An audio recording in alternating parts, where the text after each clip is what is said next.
What you've just heard is one of the many deaths from the monkey, the new major motion picture from Osgood Perkins, Stephen King, and James Wan. Experience it in theaters everywhere this Friday, because everybody dies, and that's life.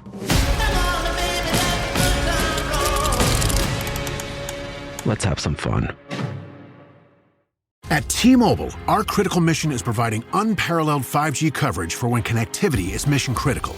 Introducing T-Priority, America's best 5G network experience for first responders, even in times of congestion. More capacity, faster speeds, better coverage. T-Priority from T-Mobile, built for tomorrow's emergencies, ready today. Discover more at t-priority.com. For qualifying organizations on eligible rate plans, coverage not available in some areas and may be impacted by emergencies. Hey everyone, and welcome back to Big Mad True Crime, where we get big mad over true crime. I'm your host, Heather Ashley, and today's case is basically how not to get away with murder. You've had enough small talk with your quarantine for the last week, so let's save you the misery and dive right in.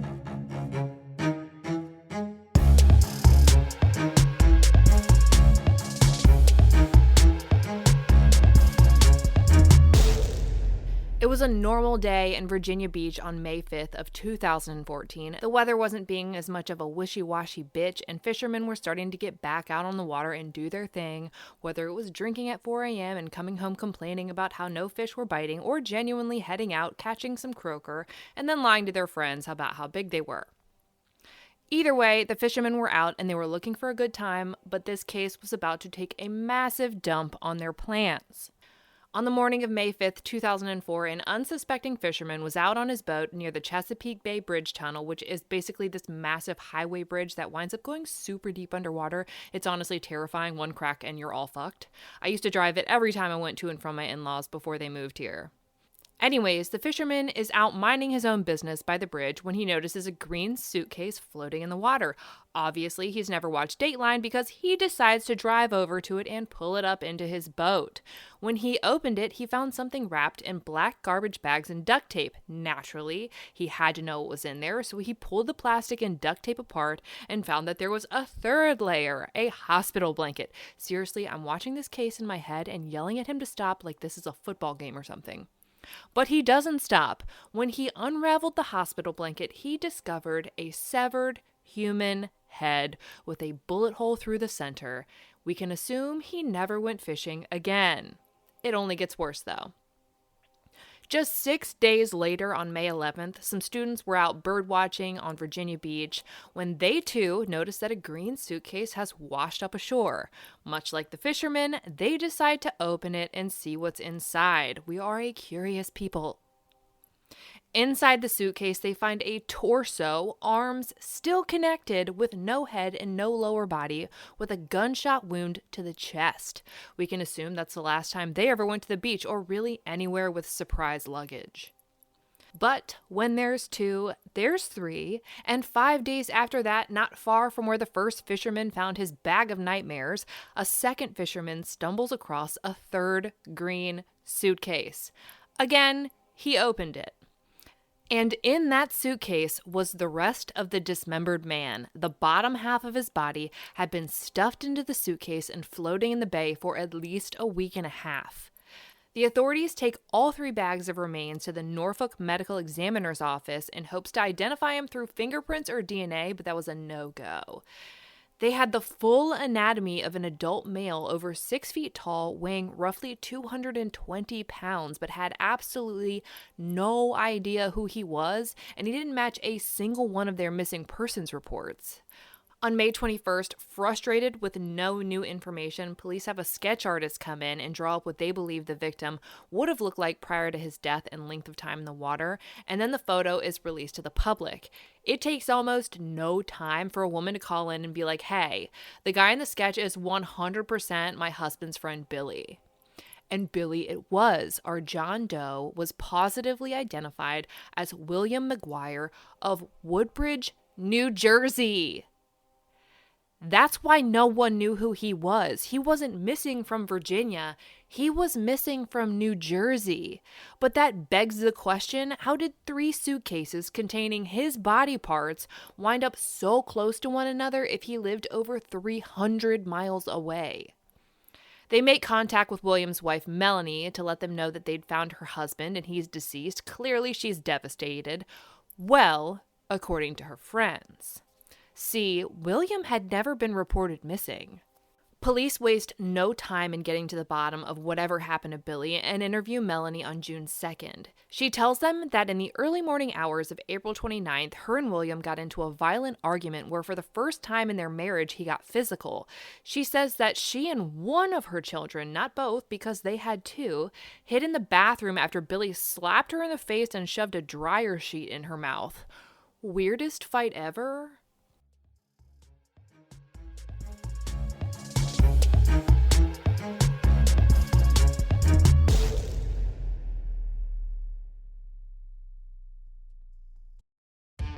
Can you feel it in the air? That sudden shift of mood? It's the perfect time to shed the winter blues and experience the revitalizing qualities of driving a Lincoln. It starts with the Lincoln Spring Sales Event. So step outside and visit your local Lincoln retailer or Lincoln.com for some seriously mood-enhancing offers on current and past Lincoln models. Your transformation awaits. Learn more at Lincoln.com.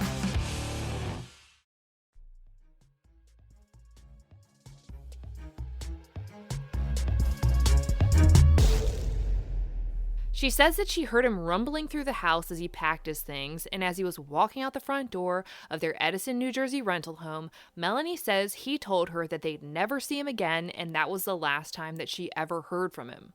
She continues gabbing her flapper and offers up that William gambled in Atlantic City a lot, so they might be able to find him or his car there. Hold up, lady.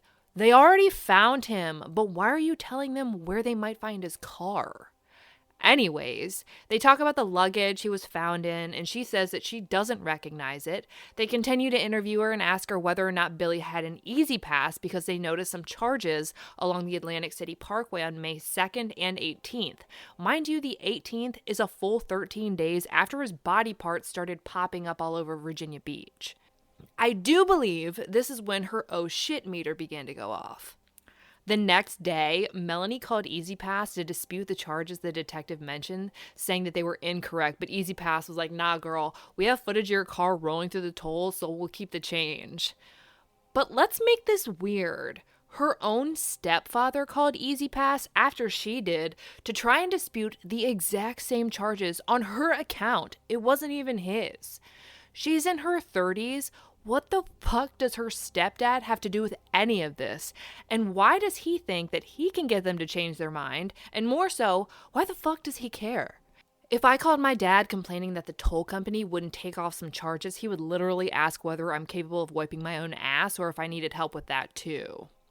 He certainly wouldn't be putting his cape on to play Captain Save-A-Ho and calling them again on my behalf to make the same argument I just did. Nonetheless, authorities head down to Atlantic City, and just like Melanie had suggested they might, they find Billy's car parked at the Flamingo Motel. Fancy. Inside his car, they find his cell phone in the passenger seat, along with pamphlets for hotels in Virginia Beach and Atlantic City, both where his body was found and where his car was found. In the trunk, they find his BlackBerry that he used for work, and in his glove compartment, they find a syringe and a bottle of chloral hydrate, which is a serious sedative. What the fuck meter is going way off? I mean, besides the obvious, who keeps one cell phone in the passenger seat and another in the trunk, and neither of them on themselves? This is when shit hits the fan, but kind of on the DL. Search warrants are made for Melanie and Billy's rental home and Melanie's parents' house, but not much of anything is reported in the media. From the outside looking in, this case looks cold as fuck.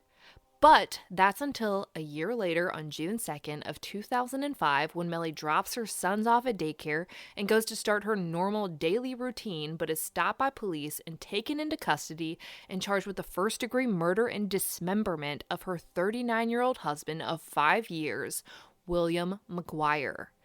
People are shook. Where did all this come from? How did we get from E to Z? And what evidence did they have? She was hit with a $750,000 bail, but somehow managed to bond out. She's sitting on some serious charges, but is roaming the streets like a free-ass woman. So if you ever thought the sex offender registry was terrifying, think about the registries that don't exist. Lock your fucking doors.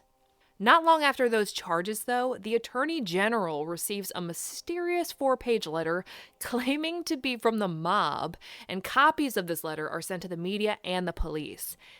This letter reportedly tells the AG that Melanie is innocent, that the innocent wife of a murdered man is being charged with a crime they committed. Yes, because the mob is all about making sure the innocent don't go to prison. In an effort to prove the letter's validity, they include some information that wasn't released to the public, information that only the killer would know. The first bit is the fact that the only clothing Billy was found wearing in those suitcases were purple boxer briefs. The second piece of information they give is basically a correction to false media reports, saying that the media kept acting like Billy's arms were cut off, but that wasn't the case. And surface value, you might initially be like, okay, so whoever wrote this was clearly involved. But when you think a little bit deeper, why would you murder someone, cut off their legs, but keep their boxers on them? I'll tell you, it's because you have some kind of deep-rooted, ingrained care for this victim, even if you murdered and dismembered them, and you don't want their privates exposed to the strangers who find his body. The mob wouldn't give a single shit about that, but a wife might. And then you get to this whole his arms weren't cut off argument, and all I'm hearing here is, stop making this sound worse than it is. I didn't cut his arms off. Whoever wrote this letter 100% killed William and genuinely feels like there's some kind of argument that it's not as bad as it could be. I mean, they could have cut off his arms, but they didn't, you guys. Jeez. The police are honestly thrown for a loop for a hot second and genuinely consider what the letter is saying, but not for long. And when that doesn't seem to work, the AG and the others get another letter, but this time it's insinuating that Billy's sister is his murderer. They get this letter from a return address to Weikart Realty on Weikart Realty letterhead, claiming to be someone who works there alongside Billy's sister. They claim to have found the following items in her garbage can at work and sent them in this package as evidence, because who goes to the police anymore? In the package, they include Billy's wedding ring, meaning someone took it off and kept it. Who would do that? The mob? Doubt it, unless they're going to sell it for $100 whole, but a wife trying to say her husband had left her certainly might. A bracelet of Billy's, Ultramax bullets, an empty Ultramax ammunition box. This has to be a huge garbage can. A key to Billy's car, the one that was found parked at the Flamingo Motel. A key to Billy's lockbox in his and Melanie's surprise storage unit. Rubber gloves, some prescription meds, weed. They literally mailed weed to the Attorney General. Old bed sheets and some notepaper with Billy's sister's handwriting on it.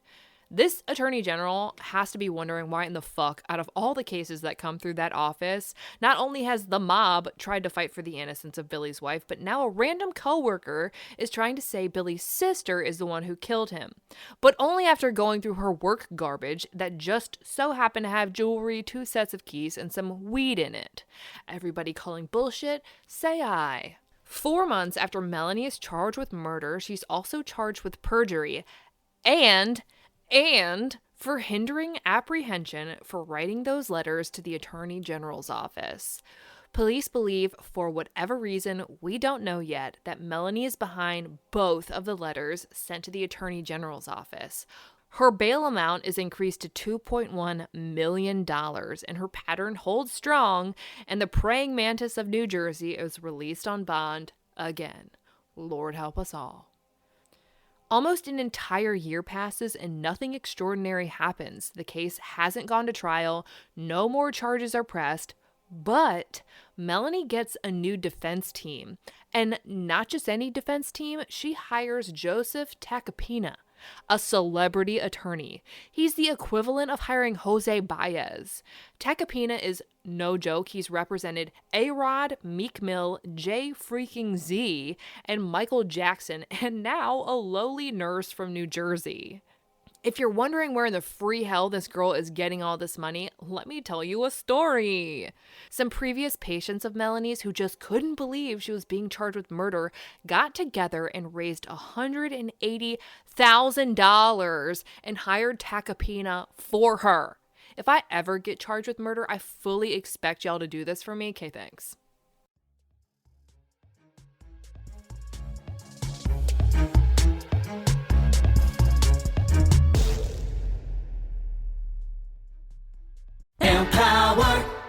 Claire is practicing her breathing for her upcoming yoga retreat in Bali. Has she ever done yoga before? No. But Claire worked with Empower on her savings and investment strategy. She got good at money, so she can be a little bad.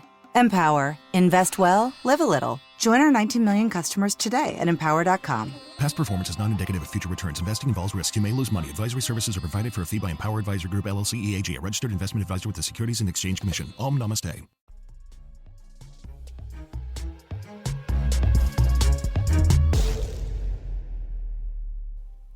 Another 5 months go by with nothing, no news, no new charges. But then, almost 2 full years after Billy's murder, Melanie McGuire goes to trial. The trial for the murder of Billy McGuire began in March of 2007, and I'll be damned if it wasn't one hell of a ride.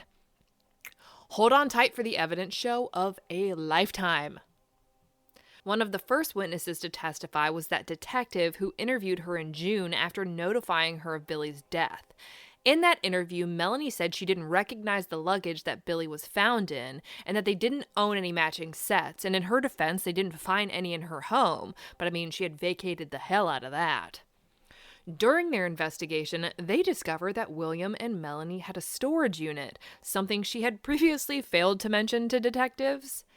In that storage unit, they found the other pieces of the luggage set left over from the 3 that were found in the Chesapeake Bay that contained the pieces of her husband's body. You'll notice that I mentioned she vacated her house. On April 28th, Melanie and Billy had closed on their dream home, their $500,000 dream home, and that closing is the last time anyone ever saw Billy alive. That evening at 5:24 p.m., Billy called their gas company to have everything transferred over to their new house. At 5:44, he called a friend and talked to them about how excited he was about their move. And when he got off the phone with them, he called a second friend at 5:59 p.m. and had a few-minute conversation about the same thing. Billy was super social and always talking to his friends and family, always answered the phone, and when he couldn't, he called back as soon as he could. And if you didn't answer, he would, without fail, always leave a message. Remember, this is 2004, before texting was a big thing. I got my first cell phone around this time, and text used to cost fucking 25 cents a piece. Shit was expensive. That's why Blackberries were the thing, because everyone would spend all day emailing their asses off. Anywho, at 6:10 p.m. that night, the seller of the house called Billy, but he didn't answer, which was weird because he'd always picked up when they called. But even more peculiar, he also never called them back. I mean, you're about to move into what used to be their house. You might want to see what's up. But nope, after that 5:59 call to his friend, no one ever heard Billy's voice again either. All signs point to Billy being murdered on April 28th of 2004. The next topic they go over in the trial is Melanie's Google history. I would like to thank Jesus himself for this magical tool. I would also like to apologize to my phone for the things that it has seen, but let's continue. They present Google searches starting from April 4th of 2004 and going through the 26th, just 2 days before Billy was last seen or heard from. I'm going to break them apart for you guys, so let's go down the list. The first Google search they find is for undetectable poisoned. I Googled this, and the first thing that happens is Google is a cynical asshole and explains to you that undetectable poisons are poisons that are undetectable. Thank you for spelling that out to me in big bold letters. You get a ton of responses, most of them giving you a list of the top 10 or top 7 least likely detected poisons, but they almost always include that there's pretty much no such thing. You can be tested for damn near anything. The problem people run into is knowing what to test for. Next, she Googles state gun laws. Okay, poisons and guns, we can see where this is going, but let's ride this horse all the way into town. She goes back to poison, and this time she Googles instant poison, then heads back to the whole gun idea and Googles gun laws in Pennsylvania. Somebody couldn't make up their mind. New Jersey has the second toughest gun laws of any state in the country, so naturally it's time to outsource. In New Jersey, you have to wait at least 7 days before you can purchase a handgun, but in Pennsylvania, it's just 48 hours. The searches continue and go on with toxic insulin levels, fatal digoxin levels. Digoxin is a heart failure medication, and frankly, the toxicities tend to be pretty minor in the grand scheme of things. So I don't know where this came from, but I'm thinking someone might have mentioned it at work that day, and she had a brief light bulb moment. And when that light bulb quickly burned out, she was back to Googling instant undetectable poison, like she was going to kill him with the devil's blood or something. He was just going to drop out. For a second, it looks like she had a change of heart and Googled how to commit suicide, which, I mean, whatever. But it didn't last long because right after that, she Googled how to commit murder. She hops back on the gun bandwagon, but this time it looks like she's learned something. She Googles how to purchase hunting rifles in New Jersey. Hunting rifles are generally a lot easier to get than handguns, so she either did some research or talked to someone about it. But the gun thing gets put back on the shelf and she's back to Googling pesticides is poison, insulin is poison, morphine poisoning, how to find chloroform, insulin shock, neuromuscular blocking agents, literally looking at how to paralyze a person, sedatives, tranquilizers, barbiturates, Nembutal, which is a sedative. I'm sure you're shocked. But next, she Googles pharmacy, which, I mean, she's a nurse, so she knows what a pharmacy is. So I'm guessing she was looking for one near her, and probably so that she could go and get the next thing she Googled, chloral hydrate, the exact substance they found along with a syringe in the glove compartment of Billy's car. She Googles chloral hydrate side effects and does one more search for Walgreens, and that's it for her. Her Google rampage is over. It's a little suspicious that of all the Googles and research for poisons, that the last substance she ever researched is the same one found in her dead husband's vehicle, which she essentially led police to on her own. But the road to fucked has just begun. On the 26th, the same day as her last Google search, she drove down to John's Gun and Tackle in Pennsylvania and purchased a .38 caliber pistol and a box of .38 caliber bullets. She purchased them using her Pennsylvania driver's license that had her aunt's Pennsylvania address on it. The next day, the 27th, one single day before Billy disappeared, she went to work and allegedly got a hold of her boyfriend's prescription pad. Oh, I'm sorry. Did I forget to yell plot twist? Yes, Melanie had been having a 2-year-long affair with her married supervisor, a doctor at the practice she worked at. His prescription pad was used to issue a prescription for, wait for it, chloral hydrate under a patient's name who had just recently come in. The patient testified that she had never been given a prescription for chloral hydrate, nor had she ever filled any prescriptions through the Walgreens pharmacy that it was filled at just 2 miles from Melanie's home. Oh, and the patient's phone number on the prescription was off by 1 digit. Nothing like making careless mistakes when it comes to murder. The justice system depends on it. Now, for those of you still reeling from the affair news, the doctor did not write this prescription. A handwriting analyst confirmed that the signature on the prescription had in fact been forged, though they couldn't confirm nor rule out that Melanie had been the one to do it. The defense took a stab at this and said that Billy was using chloral hydrate to mask his alleged steroid use. Okay, so we're going to admit that she forged the prescription from her boyfriend's script pad for her husband and under the name of a former patient, because husbands and boyfriends always band together, right? Her doctor boyfriend testifies that they've been together for the past 2 years, which included her last pregnancy with Billy's baby, where she gave the good doctor a blowjob in the office while she was 38 weeks pregnant. Cool. Doctor boyfriend says the two both had plans to divorce their spouses and start a life together, and was shocked when Melanie called him on the 28th, saying that her and Billy had just closed on a $500,000 house. But I mean, this couldn't have been the first shocking phone call, though, because one of them had to have been, hey, I'm pregnant with another one of my husband's babies. It's cool. I'll still blow you in the office, though. The doctor said that at some point, Melanie told him Billy threatened to take the kids if she ever filed for divorce, which is interesting considering her claim that he had left her and the kids and said that they'd never see him again. One of Melanie's longtime friends and former nursing classmates testified that she had contacted him a while back saying that Billy had been drinking more and she was afraid of him because he had a gun. This led to them talking about how she should get a gun for protection and how to get one. However, when family and friends asked Melanie why she bought that gun in Pennsylvania just 2 days before her husband disappeared, she told them that Billy had asked her to buy it for personal protection for their new house, saying that he couldn't buy one because of a previous crime. Billy's only previous criminal charge was in Virginia, and it was a non-violent one.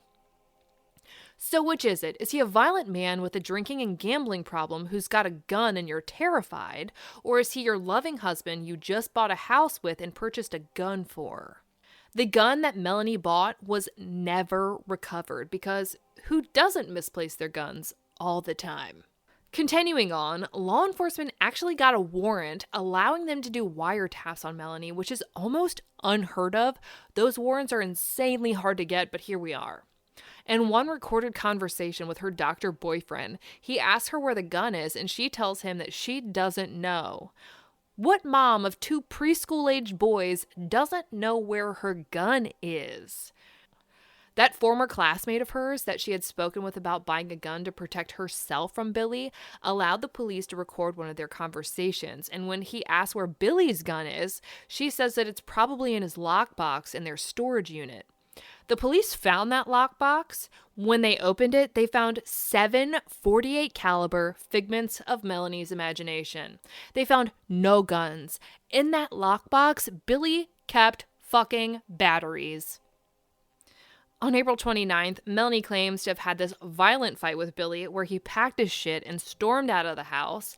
That afternoon, she went to the courthouse to file a restraining order, but decided it was just too busy and that she'd go back the next day. So without finishing the paperwork, she takes it home. Someone then uses Billy's BlackBerry to email his supervisors that he wouldn't be coming into work that day because he was sick.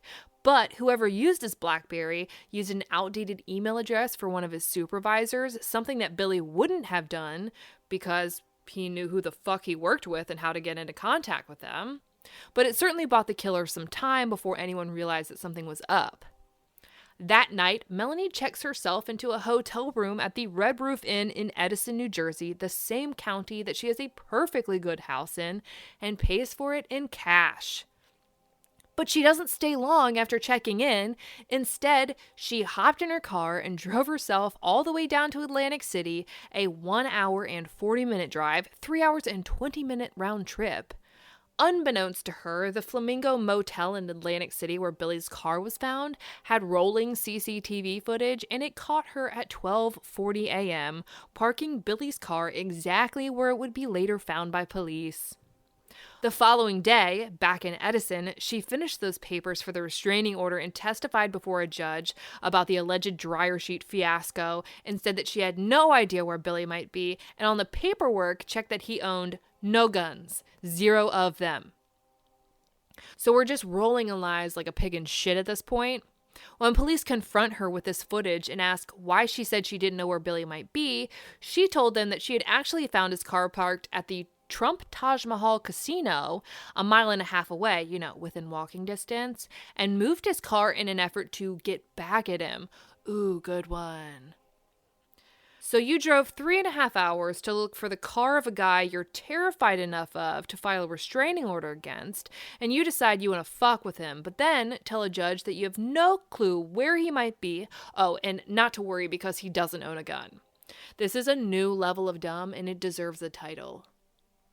To add insult to dumbery here, during the time Melanie was in Atlantic City, Billy's phone was used to call a friend of his, but only long enough for it to connect and register on his phone records. His friend was totally unaware of this call because it never came through on his end, and said that if Billy ever called him and wasn't able to get in touch, he always left a message. But alas, there was no message left. Oh, and that phone was left in the front passenger seat of his car from then on out. This entire time, Melanie's doctor boyfriend is like, "Where you at, bro?" And she's all, "Oh, I went to find my missing husband, and when I found his car, I was soups tired and caught a cab to take me home," which would have been around a $250 cab ride. Oh, but wait. She said she slept in the cab, so she immediately decided to take another cab ride back to Atlantic City to get her car back, all in the middle of the night and $500 later. Naturally, police contacted the cab companies that service the areas, and not a single soul took anyone from Atlantic City to Edison that night. Late on May 1st, Melanie's stepfather joins her on another middle-of-the-night drive down to Atlantic City to quote-unquote check on Billy's car. I'm wondering why this couldn't be done during the day and why her stepfather needed to come, but I'm also starting to see why dear old stepdad didn't want that Easy Pass charge to exist. Police have always thought that Melanie had an accomplice, and almost everyone felt like it had to be her doctor boyfriend, but he had an alibi. He was working really long hours during the time Billy went missing, and he had overnight guests staying at his house. If she had an accomplice, I think everyone's looking in the wrong direction. And isn't it ironic that the next call out of Billy's cell phone was at 1:10 a.m. in the wee hours of May 2nd, when Melanie and her stepdad just so happened to be checking on his car.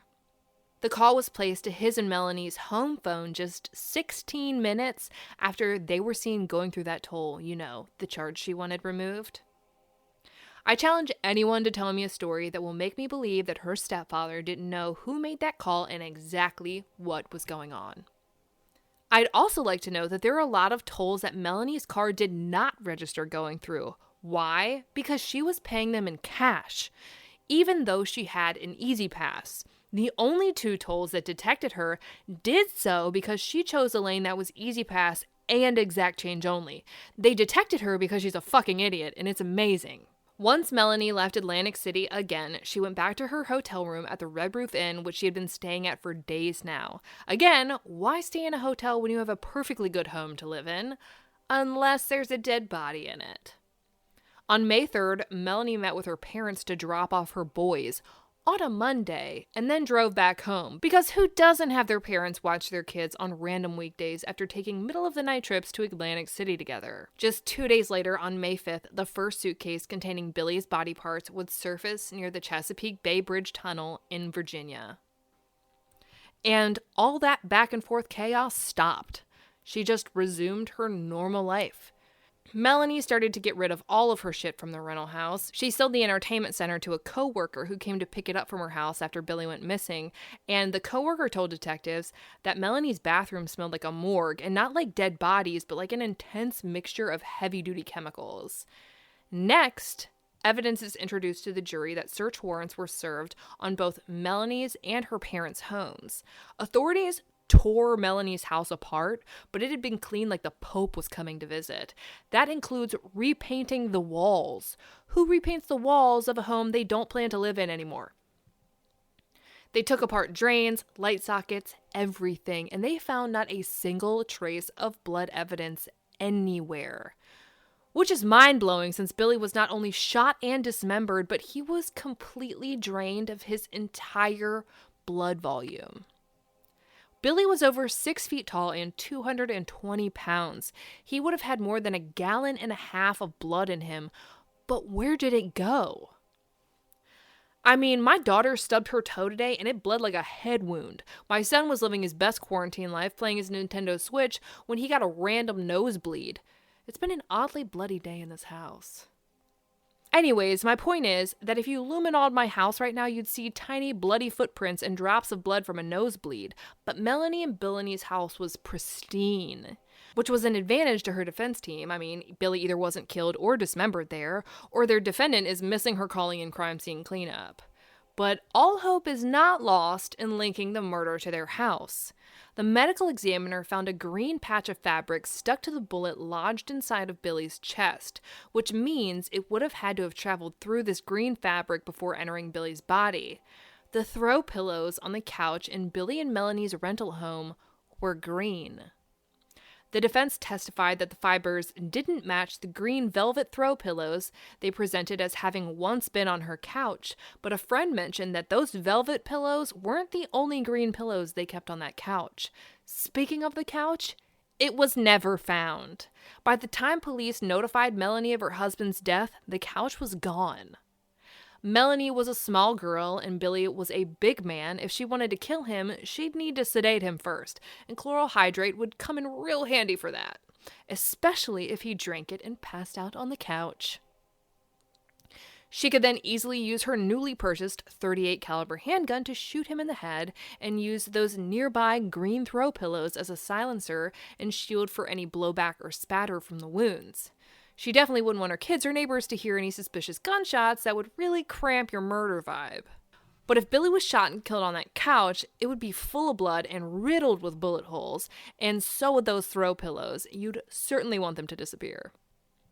It's really convenient that they were never found, much like the murder weapon. But let's move on to the search warrant for Melanie's parents' house. Police would have needed probable cause to believe that it was somehow connected to the murder to get that warrant, which is enough to gain my attention.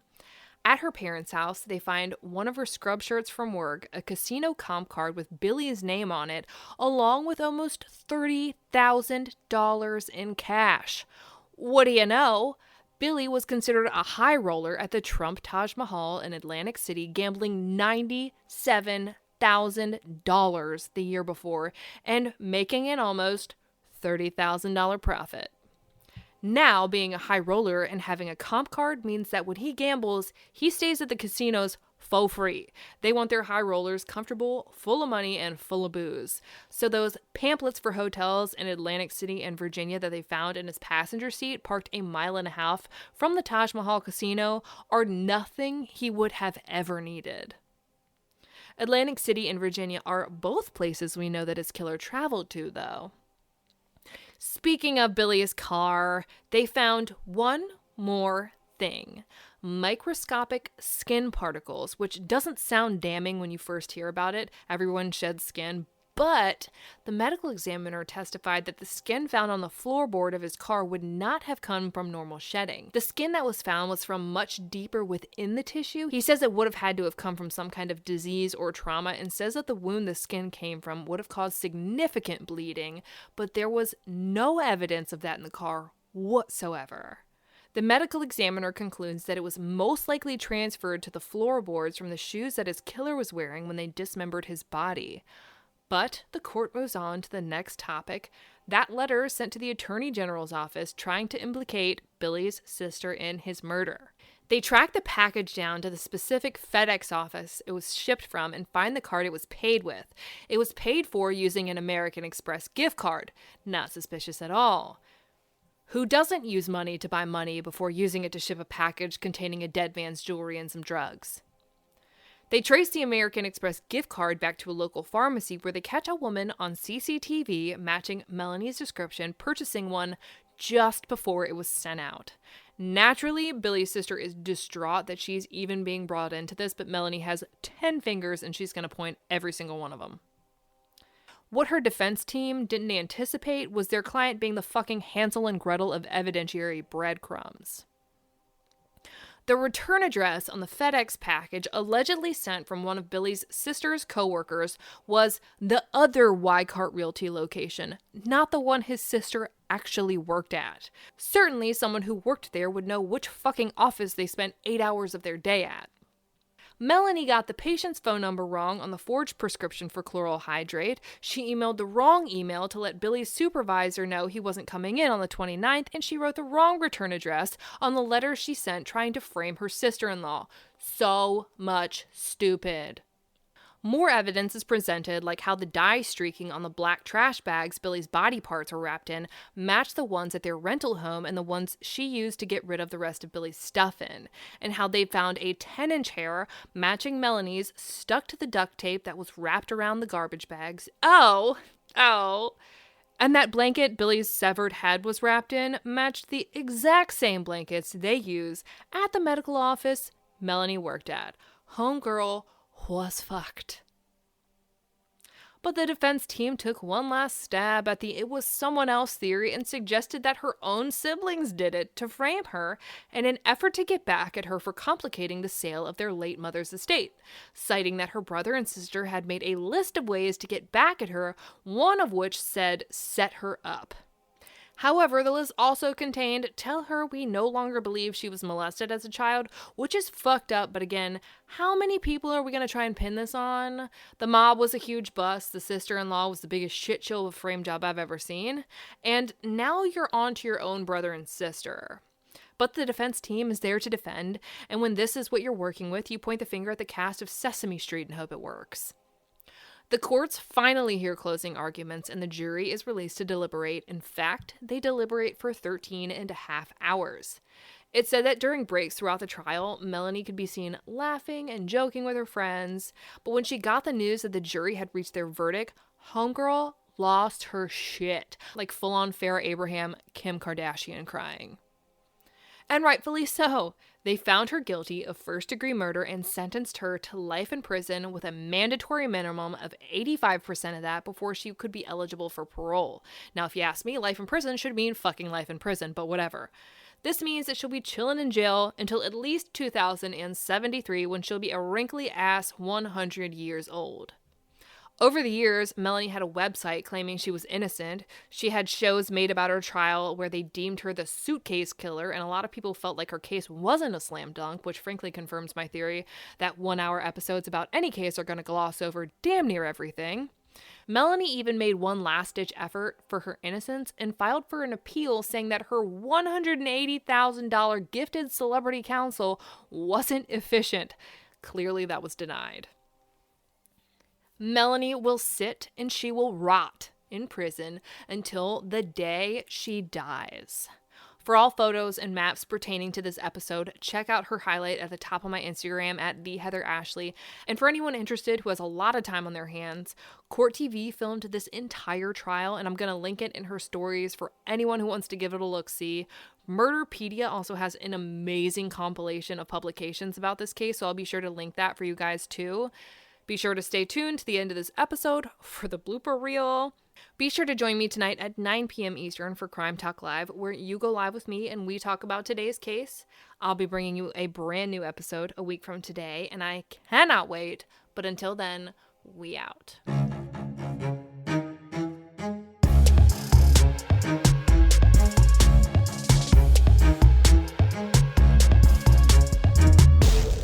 Why is my nose like not working?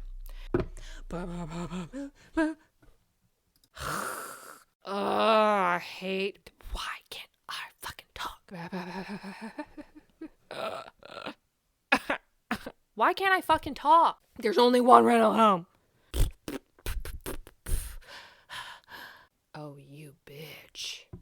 Fingerprint. Let me fix this necklace. Jingle, jangle, jingle, jangle. Further. She tells him, rumbling. Why rumbling? I'm gonna let this loud ass plane fucking travel over our house. Fucking Corona gadget. Corona capsule. That's what a plane is. It's so fucking loud.